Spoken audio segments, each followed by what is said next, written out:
What's up, you guys? Back in March, we got Twilight Zone VR for PSVR2, a game based on the late 50s, early 60s black and white TV show that weekly told standalone sci-fi, horror, or at the very least, strange and disturbing stories. So how do you turn a series with literally 150 disconnected episodes into a game?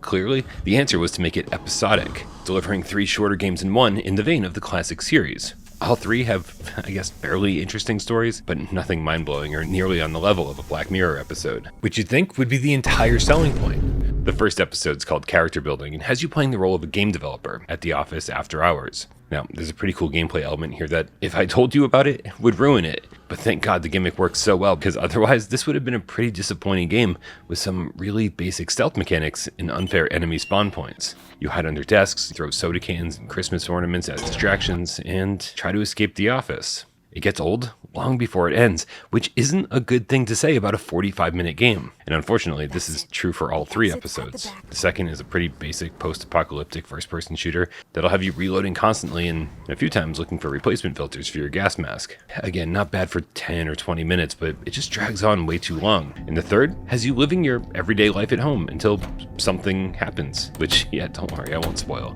It's weird and bizarre, but the puzzle-like nature of this one is a welcome change from the pretty basic shooting elements of episode 2. And yeah, you guessed it. The first half is okay, but the back half just drags and drags. Alright, enough about the individual episodes. Let's talk about some technical stuff. The environments, which start off good looking enough, with no Mura, great lighting, great atmosphere, and then the second you step outside, bam! Quest 1 game! Crappy lighting, low-res textures, bland, sparse environments, and it doesn't get better after that. I do have to give credit where credit's due though. The adaptive trigger support, controller haptics, and headset haptics are all well utilized, and after launch, Port Studio VR Monkey improved the frame rate from 120 reprojected to 90 native, and fixed the jittery smooth turning. It all runs great now. And there's some decent spatial audio here too. Your enemies call out in the darkness, you'll hear whispers in the dark tunnels in the wasteland, but it's just not enough to save the bland, generic gameplay. Yes, there are a couple of cool moments, so if you can pick this up for around $5, maybe $10, great.